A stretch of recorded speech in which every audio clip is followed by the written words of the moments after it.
नया वर्ष आरंभ हो गया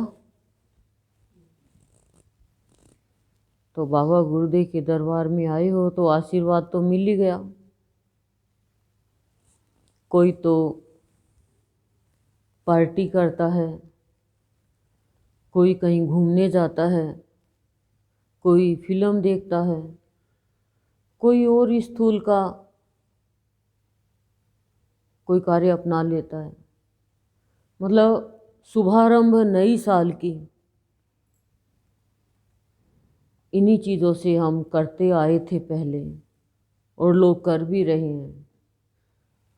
लेकिन भाव योगी के भावों का प्रभाव है कि नव वर्ष का शुभारंभ या ये कहे नव वर्ष का आरंभ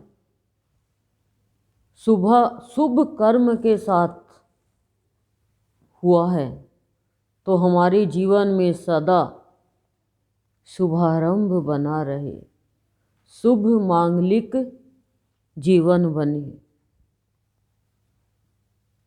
सत्संग के द्वारा। और हम बच्चे गए साल का भी सत्संग और आए साल का भी सत्संग, आध्यात्मिक जीवन सत्संग से बनता है। आध्यात्मिक जीवन का मतलब होता है पवित्रता, ईश्वरीय भाव, ईश्वरमय जीवन। कोई पूछे आध्यात्मिक जीवन क्या होता है, हमें इस चीज़ का ही पता नहीं है, बाकी चीज़ का पता है। तामसिक जीवन क्या होता है, राजसिक जीवन क्या होता है। कई लोग अच्छा अच्छा खाते हैं, अच्छा नया पहनते हैं, नए नए दोस्त बनाते हैं, घूमने जाते हैं, लेकिन हमारा जीवन देखो कितना शुभ और मांगलिक बन रहा है। छूट कुछ भी नहीं रहा है, हम भी नया पहन के आए हैं और अच्छा ही खाएंगे, लेकिन मन को भी अच्छा दे रहे हैं जिससे पूरी साल अच्छा अच्छा रहे। संकल्प अच्छा होना चाहिए मनुष्य का। संकल्प यदि अच्छा है तो उसके जीवन में अल्प भर भी अभाव नहीं रहेगा। और मेरा तो यही कहना है कि जो बीत गया सो बीत गया, लेकिन इस नव वर्ष के आरंभ में प्रयत्न करो कि अभाव नहीं आए। अभाव आएंगे लेकिन बचना सीखो अभाव से। अभाव क्या है? ये काम क्रोध मोह मद लोभ और ईर्ष्या द्वेष। किसी का अच्छा हो गया ईर्ष्या करने लगे, ये मत आने दो। कोई बात नहीं, जो ये भजन गा रही है स्टेज पे वो भी मैं ही आत्मा हूँ और मैं नीचे बैठी हूँ वो भी मैं ही आत्मा हूँ। इस बात का आप ध्यान रखो। आपके विचार और भाव अच्छे हैं तो आप कुछ नहीं करके भी सब कुछ पालोगे स्थूल में, और विचार भाव अच्छे नहीं हैं तो स्थूल में चाहे कितने भी बड़े बड़े कार्य कर लो उसका फल अच्छा नहीं होगा। आप देख लो, कोई भी बच्चा है वो यदि गलत चल रहा है तो माता पिता उसको कोई काम नहीं सौंपेंगे। आप ही बताओ, सौंप दोगे क्या? आपके बच्चे हैं, नहीं मेरे को इसका विश्वास नहीं है, पता नहीं सही करेगा ही नहीं करेगा। और कोई जिम्मेदार है, सही सिंसियर है, सीरियस है अपने जीवन को लेके, समय का एक क्षण भी बर्बाद नहीं करता है, भगवान स्वयं आकर उसका दर्शन करता है, उसको आने की जरूरत नहीं होती। एक बात का ध्यान रखो, संत की कृपा से भाग्य बदल जाता है।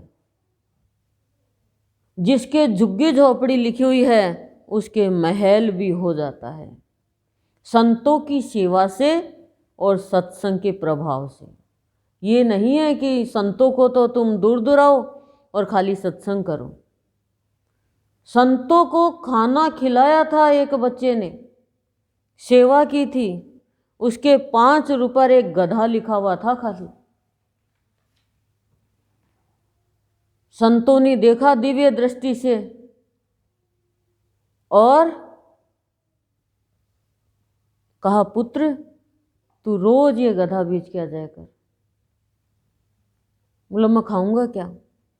कितना भी कमाओ, चाहे वो गधा गाड़ी थी तो उसके लास्ट में 5 ही रुपये बचते हैं, क्योंकि जो पीछे के कर्म उसी के अनुसार ही तो धन आएगा ना। लेकिन पीछे के कर्म भी संतों की सेवा से, सज्जनों की सेवा से और सत्संग से खत्म हो जाता है। संत में वो शक्ति है। मतलब हम कह रहे हैं ना, तू बेचाया कर ये गधा, रोज गधा बेचे, उसके तो गधा भाग्य में लिखा। कोई भी कारण से आओ, भगवान को तो निगाह रखनी पड़ती है। गधा आ गया, कभी कोई दे, कभी कोई दे, कभी कोई दे, खूब पैसा हो गया। भगवान ने संत को कहा कि आपने ये क्या किया, मैं तो परेशान हो गया। तो बोला आपने उसके भाग्य में एक गधा 5 रुपये क्यों लिखे? और भगवान क्यों ऐसा किया? भगवान ने, क्योंकि भगवान भी संतों की महिमा बढ़ाते हैं।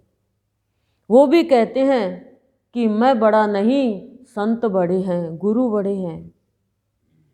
क्यों? क्योंकि बिना संतों के जीवन का उद्धार नहीं होता है, मन का उत्थान नहीं होता है। आप व्रत कर लोगे, अच्छा अच्छा खा लोगे, कल तो व्रत किया था, आज तो दोनों टाइम खाएंगे। लेकिन संत ऐसा व्रत करने को नहीं कहते। संत कहते तुम व्रत करो, प्रतिज्ञा करो कि मैं ये अच्छा कार्य करूँगा। भगवान की भक्ति कर ली, माला फेर ली और रख दी। संत कहते हैं ये माला मुझे पसंद नहीं है, काठ की माला फेर ली और काठ के जैसा जीवन बना लिया। मन में तो तुम्हारे किचड़ा भरा हुआ है। माला तो श्वासों को बनाओ, तो खाते पीते सोते उठते कुछ भी करते हुए प्रभु का नाम ले लो। 108 बार तो श्वासों को ले नहीं सकेंगे नाम, क्योंकि श्वास तो हर वक्त चलते हैं। तो जब भी याद आए ले लो, जब भी याद आए ले लो, जब भी याद आए ले लो। अरे भगवान का नाम ही भूल गए, ले लो। फिर आदत में आ जाएगा, आदत में आ जाएगा, कंटिन्यू हो जाएगा। कंटिन्यू हो जाएगा तो वो अजपा जाप हो जाएगा। और अजपा जाप से आप कुछ भी कर सकते हो, कहीं पर भी बैठे हुए और कोसों दूर भी किसी का भला कर सकते हो अजपा जाप के द्वारा। लेकिन इसमें थोड़ी कोशिश करनी पड़ेगी आपको। जैसे आप उठते बैठते स्पेलिंग याद करते हो, छोटे बच्चे थे स्पेलिंग करते थे, अब प्रश्न के उत्तर याद कर लेते हैं। और थोड़ा ये कोर्स हट जाता है तो दुनिया की बात याद आती है, रुक रुक के कलेजा जलता है, मन जलता है, दिमाग खराब होता है, ईर्ष्या जन्म ले लेती है, फिर क्रोध बाहर आ जाता है, फिर लड़ाई झगड़ा, मन भेद, तन भेद और मत भेद, फिर भेद ही भेद। ये देख लो, वो चिंतन खत्म हो जाएगा भगवान का नाम याद करोगे तो इतना आप प्रयत्न करो 2022 की साल में कि आप अभाव से बचो, क्योंकि सत्संग का प्रभाव ही ऐसा है कि स्वयं के ऊपर कंट्रोल करना सिखाता है। अभी तक तो हम औरों पे कंट्रोल करना सीख रहे थे, जैसे एक टीचर बच्चों पे कंट्रोल करती है, लेकिन फिर भी बच्चे नीचे डेस्क के टेबल के नीचे कुछ करते ही रहते हैं। कहीं पति पत्नी पे कंट्रोल करता है, लेकिन पति गया और कंट्रोल खत्म। तो उत्थान का मतलब क्या होता है कि नया वर्ष आया, अब उत्थान होता जाएगा। 1 दिन 1 तारीख 2 तारीख 3 तारीख और आज की भी बीत जाएगी, जैसे 1 साल बीत गया। जिसने अपने आप पर कंट्रोल कर लिया, अपने को वश में कर लिया, अभावों को रोक दिया, उसका उत्थान कोई भी नहीं रोक सकता। जो पवित्र है मन वाणी कर्म से, उसका उत्थान कोई नहीं रोक सकता। और जो दुर्गंधमय जीवन जी रहे हैं, उसका पतन कोई नहीं रोक सकता। तो आज नव वर्ष के उपलक्ष्य पर भाव तो आपको दे दिया, लेकिन पूरे साल के लिए 4 लाइन गुरुदेव से मिली हुई मैं भी दे दूं आपको। ऐसे तो गुरुदेव से मिली हुई है सारी। नित्य नवीन कलेवर पाकर, बाबा का दुलार प्यार पाकर आनंदमय जीवन बनाओ। भाव योगी संत हमारे गुरुदेव, इनका भाव फैलाओ, जीवन को मधुर रस सा बनाओ। ओम शांति ही शांति ही शांति ही प्रशांति। नववर्ष आप सबके लिए शुभमय हो, मंगलमय हो और घर में, परिवार में, आपके जीवन में सदा सदा बाबा गुरुदेव का भाव प्यार बरसता रहे। उन्नति की ओर अग्रसर होते रहो और सतपथ पर चलते हुए अपने निरुद्देश्य जीवन को, उद्देश्यहीन जीवन को उद्देश्य की ओर अग्रसर करते रहो। ओम शांति ही शांति ही शांति ही प्रशांति।